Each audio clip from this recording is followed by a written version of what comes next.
The sixth house in astrology can show a lot about your ideas when it comes to like fitness and health. It isn't the only area, but it's a big one. Basically, this house is your ideals when it comes to daily routines. The types of stuff that you want to do or need to do or how you view it day to day. So this can be anything that you do daily, whether it's, how you keep your house or what types of sports you enjoy doing or what types of fitness, or maybe you have a really hard time doing that or sticking to it. What types of foods that you want to eat and what the reason is behind why you eat them. I also think some of our more addictive tendencies sit in this house also. In human design, bear with me because there's 64 gates. I only just thought of this now. That's why I don't have the exact date. Oh, I might be able to look it up quickly. Oh, there's a lot of them though. There's, I think it's gate 24. I will double check it and get back to you, but I'm pretty sure it's gate 24. This is an addictive gate. This shows you a lot of where your challenging addictions can sit. I think it's gate 24. Yes. Yep. So the shadow part of this gate is addiction. So yeah, I was correct. The gift is invention. So what you choose to do instead of that addiction. And then the city, so the highest level, this is more in gene keys, but it still relates to human design, is silence. Now this is an interesting idea when you think about it, but I guess it's the ability to sit with yourself, to be comfortable with yourself in your silence.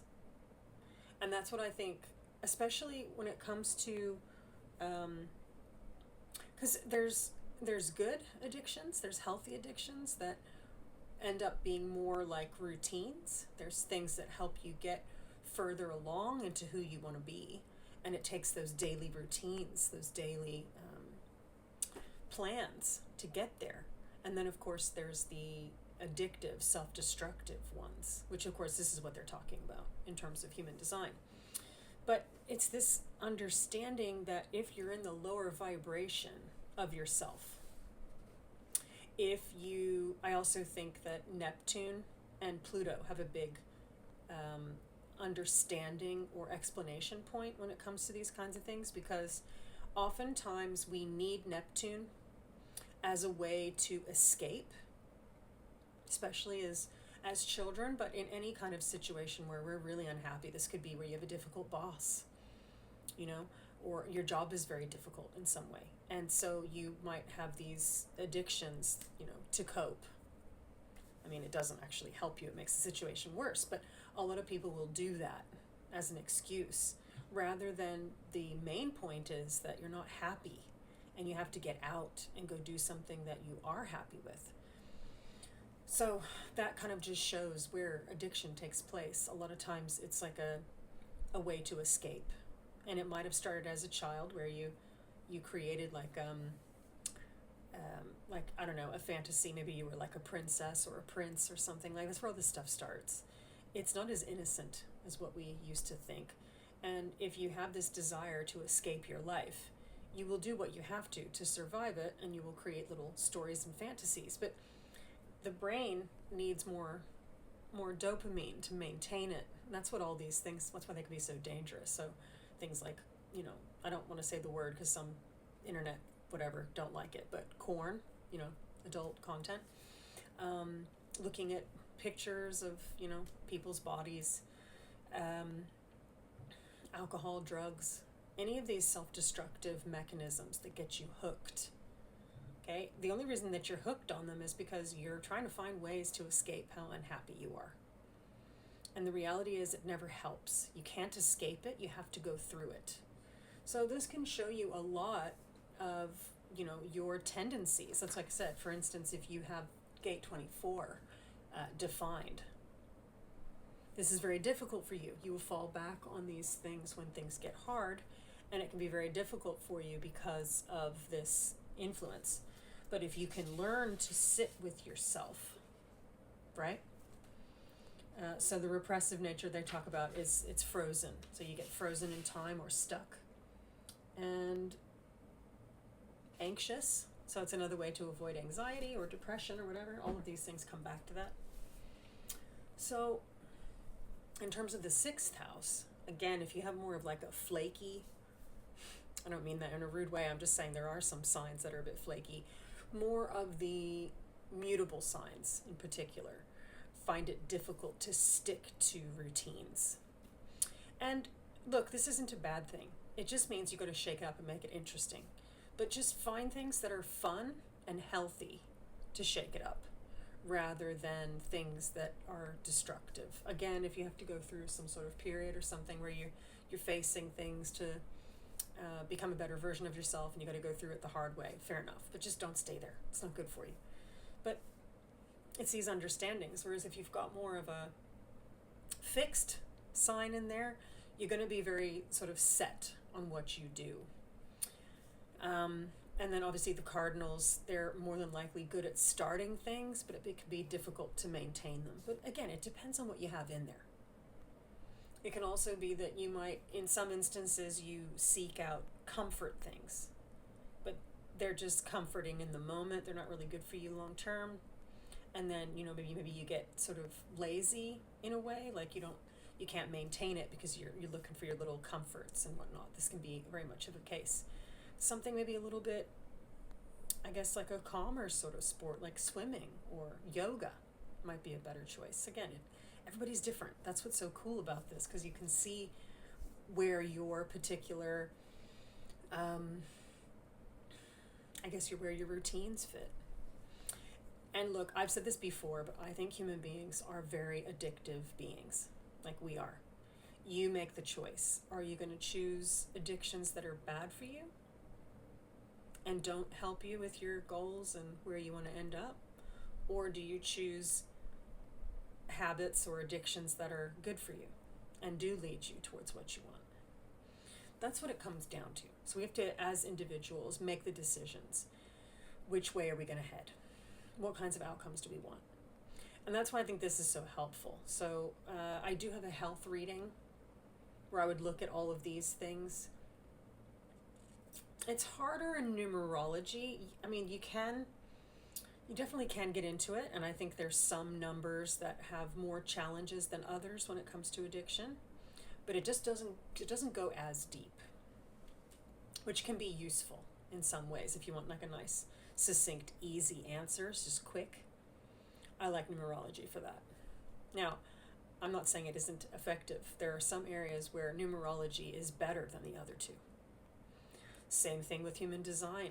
If you really want to go deep, you really want to understand someone or understand yourself, in my experience, it doesn't get deeper than human design.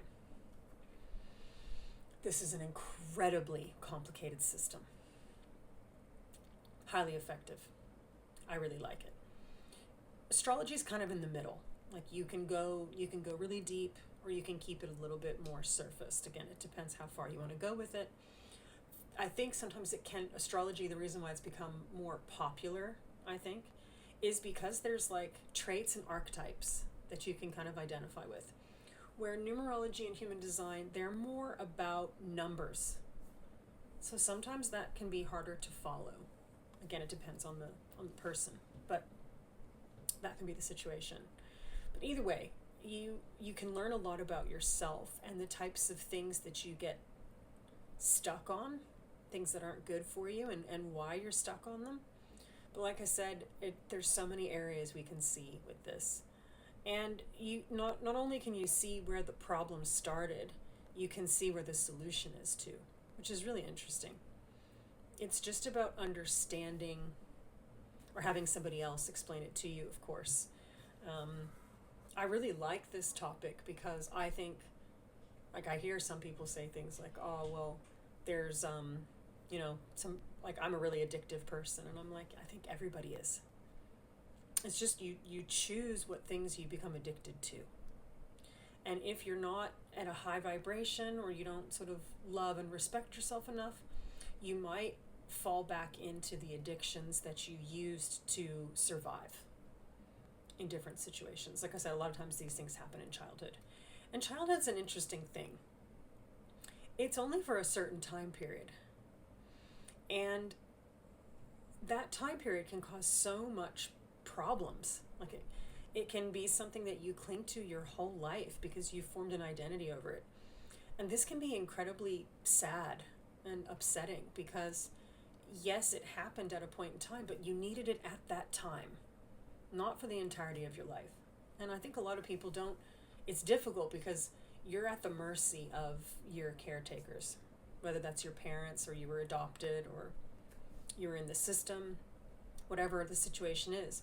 Whatever you're exposed to as a child has a huge influence on who you're going to become, right? And if you're not careful and you don't learn how to deal with those things that happen, because more often than not, they're traumatizing. Different levels. Some people have more traumatizing experiences than others. And again, it isn't up for anyone else to decide. It's whatever the person went through and how it traumatized them, because everybody's different. And some people can hear something and be like, wow, that's really full on. And other people might be like, oh, that wasn't that bad. I had worse. But it's not a competition because you're not the one who went through it. The person who went through it is the one who went through it. And only they can decide how they felt about it and how that affected them. That's why sometimes it can be an interesting thing to listen into somebody else's experiences because you're detached from it. You're removed from it. You didn't experience it. So it's all the more important, I think, to introspect, to look within and figure out why those things happened.